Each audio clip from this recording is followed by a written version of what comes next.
Well, after Taylor's heroic defeat of William Ratt and maintaining his crew, LeBoo's finally took a prize, a big $15, but you know, you got to start somewhere, right? And Lollinet has pulled in. He's going to try to sell his $95. That doesn't do much for you. It's one of the problems with the game is that these little prizes, you feel like you got to dump them into sale, but it gives up, you know, a couple of turns to do that. Really, the only way you're going to win is by taking the big ships or doing things like hitting the ports. But it feels wrong to be sailing around with holds full. I don't know. Those little guys aren't so bad when you have a slightly larger ship, like with the 3 holds, so you can break 100 with them. I don't know. Taylor sets sail again. He still wants to sell his treasure over at Curacao. He doesn't want to sell it there, but he had to go into Tortuga to repair his ship. A lot of playing with merchants has been happening, just, you know, coming on the map, coming off the map, whatever. A lot of that fiddly aspect I can see people kind of getting annoyed with. Hey, it can be kind of fun. It sucks when you're alone. It's not so bad when you're with a bunch of people because, you know, you're sitting there kind of joking about, here I go, pulling from the cup again. Here they go, back in the cup again. You know, but when you're playing a 1 or 2 player, I don't know. It just, the humor is not as compelling as when you got a bunch of guys sitting around with beers. After failing on an attempt to get a KC, one came up for him in the random events. So he's got the powerful Woodes Rogers with a big old speed of 2. That's not a very helpful dude, to tell you the truth. He's only really terribly useful in conjunction with someone else to oust and force a fight type of situation. Because he's just so slow that he's really not able to catch up to the pirates and cause them the damage. You know, we saw the one side, the light guy down here, Rhett, was able to be defeated by a mid-sized ship. And the other side is the slow guys. It's going to be really easy to move away from them. Unless your speed is hit by a storm or something. Even these slower ships still get a die roll. That's probably going to be enough to get you ahead. LeBoo's has another prize he takes, getting another hostage. Nothing significant in terms of no treasure on board. He won it. But he's moved into Puerto Rico to sell that. Taylor's trying to make it down to Curacao. His only location that he can sell at full value. He's got the worries Woodes Rogers sneaking out. He had a warship jump on top of him because of his high notoriety. And now, for LeBoo's, he got information on Havana. Havana's kind of big. It's got a +10 to its 2 dice. That's equal to what LeBoo's has. LeBoo's has a 10 as well. 6 plus ability is 4. He's probably going to go for it just because he needs to try to win the game. He has nothing to win it by right now. That may be his best option. So we'll see how that all works out. 5 dice could get him pretty close to this.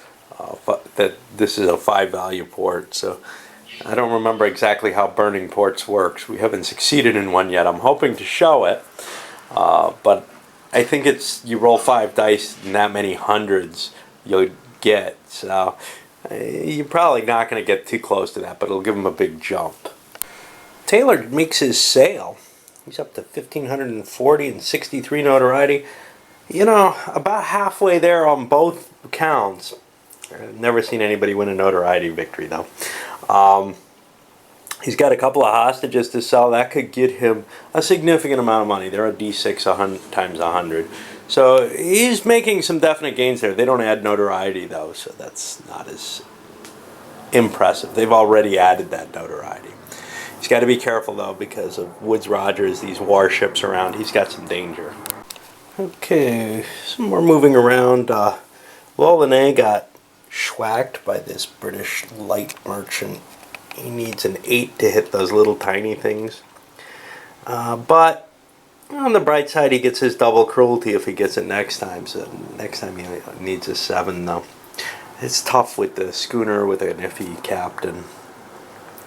The player who's not kind of in the game right now didn't want to move Woods Rogers this time. He made another petition. It's very, very easy to get a petition with Taylor out there with 63. He got Stephen Baker, who's one of the fast ones. That's going to make life a lot easier on him. Although, Baker's only a little bit better than Taylor is. So there's a chance, like last time, that Taylor will end up sinking the KC. Well,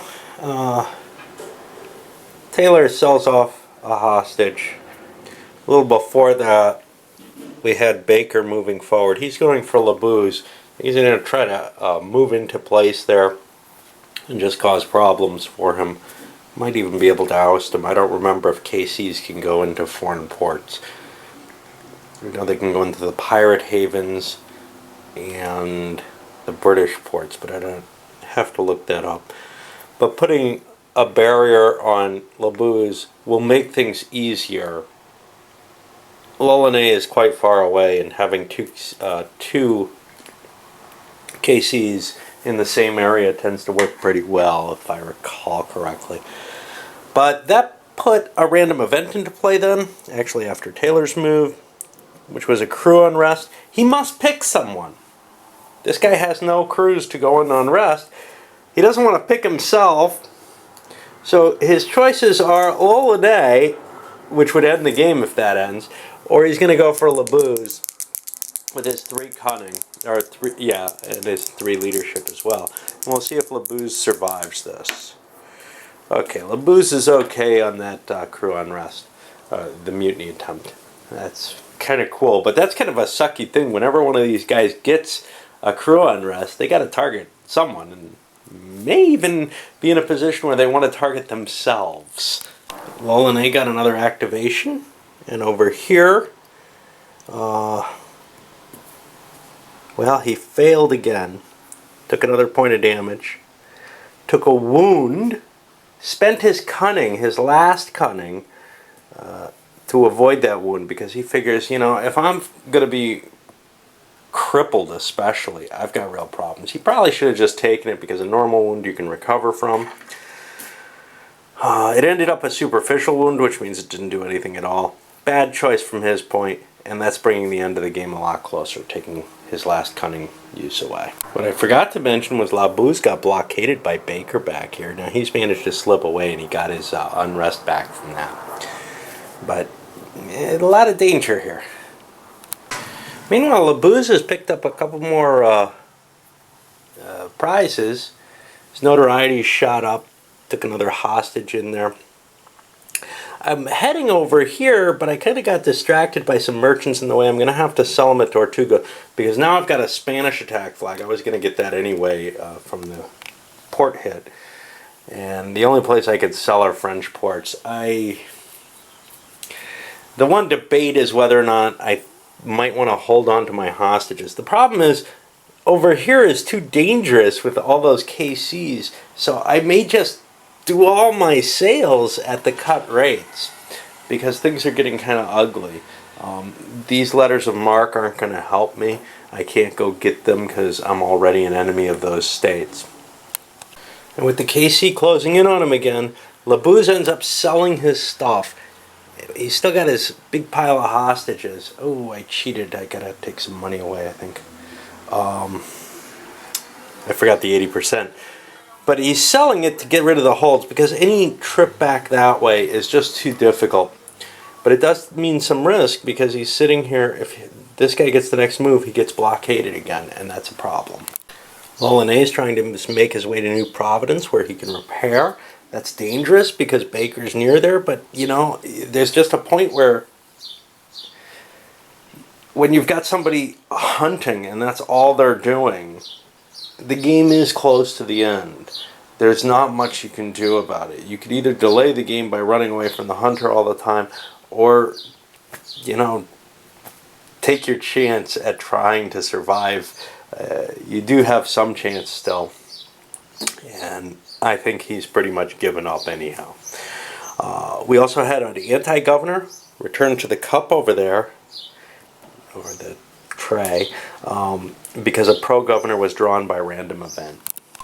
Okay, so Labuz sails into Havana, and that's got a defense of 10, he's got an attack of 10. This is all even. If I lose this, I can use cunning on it. So let's see what happens. Let's do Labuz first. He's got a 6. That doesn't look very good. But he beat them anyhow. So now let's see, an attack on the port. We gotta find that. Attacking ports, rule 15. And yeah, once you get used to the fact that the index is there, it does become a lot easier. So we've resolved this. If the pirate's total is less than or equal to, he fails. The raid is successful. The pirate remains anchored and suffers damage equal to 1 less than the lowest die roll made by the port. Shit. Well, the lowest die roll made by the port, luckily I rolled last, is going to be 1. 1 less than that is 0. The pirate gets the nationality marker on the attack history. After successfully raiding, he rolls dice equal to the value of the port and multiplies by 100. Yeah, that's how I remembered it. That's going to be 5 dice. 11, 17. So I get 23 times 100. It's not as big as that big haul that Luzon had. And this takes up all holds. Doesn't matter how many I have. Which is a little weird. You'd think bigger ships, but whatever. Alright. Now, the port's going to have a number marker with a port grade 1 less. So next time Havana's attacked, it'll only be a 4. We get rid of this, I no longer have that information. That's what allowed me to roll 2 dice, right? Now, I get notoriety equal to the defense rating. The defense rating was 10. That's not terribly high. Now next turn, I have the option of sacking that port by staying anchored. I have to defeat the reinforcements. I don't get the extra die, but the port only gets 5 as half its defense value added to 2 dice. What happens if I succeed? Well, I get notoriety equal to twice the defense rating plus a +3 modification on the crew status, and it can never be used again in the game. It would also destroy any net worth if anyone had it stashed there. How much is this worth? That's the question. I would be burning the port to get 20 points of notoriety. That would keep me under John Taylor, but still be running towards a notoriety victory. At the same time, I'd still be running towards this monetary victory. I don't know whether or not to do this. I think I will, because it does keep me in second place in notoriety, but still leaves that option open.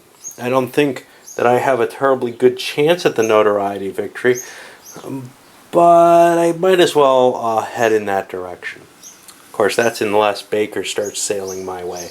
If he gets too close, I'll just turn tail and run. Alright, I think we want to load this up because that's kind of an exciting... Well, let's finish up. Let's get to the port sacking decision. Yeah, Baker's gotten closer, but you know what? I'm going to do it. No guts, no glory. I have a 10, but only 1 die. He's going to have 2 dice plus 5. Let's do my die first. I roll a 4. So that gives me a 14. He rolls a 13, which means I burn this port down. it is essentially gone from the game. The Pro Governor is probably replaced by that, but I didn't see a reference. He's just gone now. I'm out of the port. I take this -1 in damage, which is 2 hits. That's kind of unpleasant. That's going to reduce that. I got a couple injury hits. No. And now, what was it? I gain notoriety and 3 to the crew unrest. So crew unrest goes up, and notoriety is going to go up 20 to 61, which seems kind of nice. And now I've got to try to slip my way with that 2300 hull back to the French Islands. I can sell it here at what, 120%, or no, 110% of the value. So that's kind of nice, being able to turn that around in a value. That's what I'm hoping to do. Alright, let's load this up.